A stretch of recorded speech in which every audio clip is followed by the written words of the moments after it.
구독, 좋아요 꼭 눌러주십시오. 구독, 좋아요.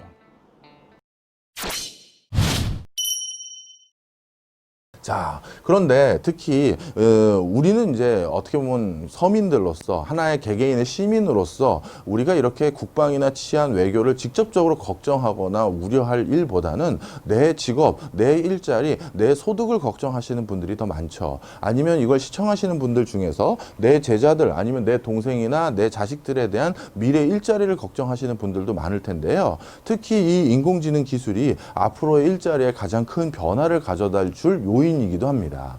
그동안 많은 기술이 새로 발달하게 되면 그 기술로 인해서 커다란 일자리적인 변화들이 일어났었습니다. 1차 산업혁명으로는요, 18세기에 일어났던 이 산업혁명으로는 기계 혁명이 일어나서 육체 노동을 하던 분들의 일자리를 기계가 대체하는 시대가 됐었죠. 2차 산업혁명이라고 할 수 있는 19세기, 20세기는요, 기계가 좀 더 적극적으로 도입될 수 있게 됐는데 그건 바로 전기에너지에 대한 기반으로 한 대량 생산 시스템이 도입된 것을 우리가 2차 산업혁명이라고 부르는데요. 이렇게 전기로 기계를 좀 더 원활하게 편하게 가동할 수 있는 시스템이 도입되고 나서 정말 생산 공정의 전방위에 기계가 도입되게 됐고 더더욱 육체 노동자들이 참여할 수 있는 역할의 포지션이 줄어들게 됐던 시점이 바로 이때입니다.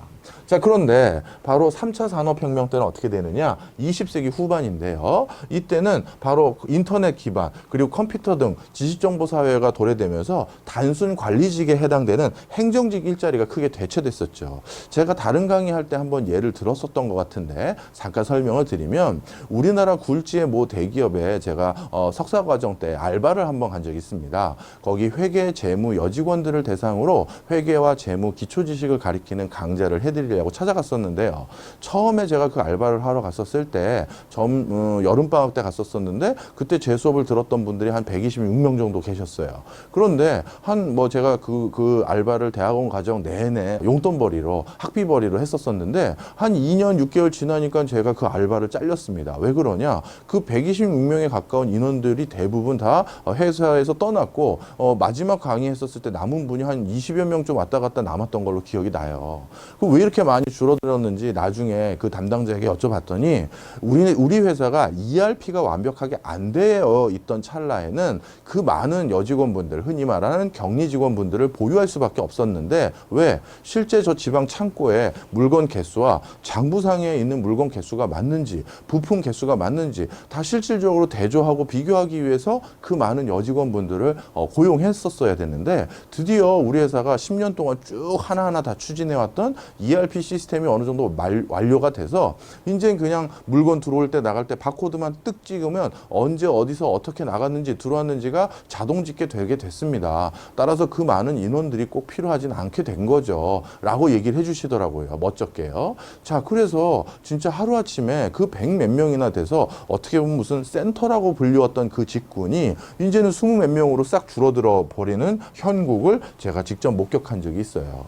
사실 혁명이란 단어는 천천히 시납으로 일어나는 때 우리가 혁명이란 단어를 쓰지 않죠. 뭡니까? 짧은 순간에 모든 것이 한꺼번에 바뀔 때 우리가 혁명이란 단어를 쓰죠. 바로 이 3차 산업혁명에서 드디어 어느 정도 숙성단계까지 딱 올라오니까 그 기술이 전방위적으로 모든 영역에서 적용되면서 이렇게 고용의 큰 시프트, 변화가 일어났던 것이 바로 그 시점입니다. 저도 현장에서 이거를 제가 뭐 약관의 나이에 직접 본 적은 없었지만 이걸 직접 보면서 이런 거구나. 산업적인 혁명이라는 건 이런 변화를 지칭하는 거구나라는 걸 느끼면서 오싹했던 적이 있었습니다. 자, 그런데 지금은 코로나 때문에 이 단어가 약간 뒤로 빠졌지만 코로나 때문에 이 단어가 더욱더 가속화되고 있는 상황인데요. 바로 4차 산업혁명이죠. 이 네 번째 산업혁명은 가장 중요한 핵심 기술은 인공지능입니다. 이 인공지능 기술이 드디어 본격적으로 벌써 외국에서는 2015년부터 준비하기 시작했고 이제 우리나라에서는 이제 2019년, 2020년 이때부터 이제 본격적으로 치고 나가보자라고 이제 하고 있는데요. 이 인공지능 기술이 그럼 대두가 돼도 그럼 뭔가 우리 일자리의 변화가 있을 거 아니겠습니까? 왜? 예전에도 그런 변화가 분명히 있었으니까요. 그런데 바로 이 인공지능 기술이 개발이 완료되는 순간 가장 영향을 받을 직군, 바로 흔히 말하는 전문직, 사자 직업, 의사, 변호사, 판사, 뭐 변리사, 회계사 이런 사자 직업들이 가장 큰 이제 마지막 어떻게 보면 보루. 그래서 우리가 가장 부러워하고 우리가 가장 너는 공부 열심히 해서 저런 직업 가져라라고 했던 그 직업군이 드디어 위기 아닌 위기에 직면하게 된 상황이다. 이렇게 말씀드릴 수 있을 것 같습니다. 대표적인 예를 하나 말씀드려볼까요? 법무법인 베이커 앤 호어트 테틀러라는 법무법인이 있습니다. 여기 법무법인에서 몇 해 전에 인공지능 변호사 로스라는 걸 개발했어요. 이 로스라는 걸 개발해 놓고 이것에 대해서 한 몇 개월 동안 또는 1년 이상 시운전을 하다가 이게 어느 정도 수송 단계에 올라왔다는 걸 확인하고 나서 어떻게 되느냐? 이 로스라는 인공지능 변호사를 그 당시 실전 배치를 했습니다. 어떤 데 실전 배치를 했냐면요. 우리 같은 사람들이 뭔가 법률 상담을 받을 때 무작정 어느 법률법인을 그냥 걸어가서 찾아갈 수는 없죠. 당연히 그 회사 대표 번호로 전화해서 내가 지금 어떤 송사에 휘말려 있는데 이런 것들을 너희 법률법인에서도 나름대로 잘 처리해 주니? 이렇게 물어보고 우리 쪽 대표 변호사님이 마침 그쪽에 정통하신 분이 있습니다. 이런 설명을 들으면 그렇다면 내가 가서 한번 상담을 받아볼까요? 날짜 좀 잡아주시죠. 하고 예약하고 가는 게 통상적이잖아요. 바로 그 전화를 이제 받아주는 그분들도 그 변호사인 경우가 많습니다. 왜? 법률 지식 없이 함부로 이렇게 응대를 할 수 있는 그런 내용이 아닌 경우가 많잖아요. 그래서 로스쿨을 졸업한 이제 막 엔트리 레벨에 있는 변호사들이 주로 그런 가장 밑단의 일들을 이제 하면서 이제 하나씩 단계로 올라가는 게 통상적인데 바로 이 인공지능 변호사 로스를 가장 그 엔트리 레벨에 있는 전화 상담 법률 서비스 여기에 한번 가동하기 위해서 개발을 했다가 괜찮네 하고 이제 가동을 한 거죠. 그리고 나서 이 베이커 앤 호트 테틀러가 한 게 뭐냐? 전화 상담을 하기 위해서 뽑았던 변호사들을 대거 해고합니다. 왜? 이 인공지능 변호사 로스가 동시에 상담할 수 있는 고객이 2,000명이거든요. 그런데 못하러 그 많은 인원을 홀드할 필요가 있겠어요.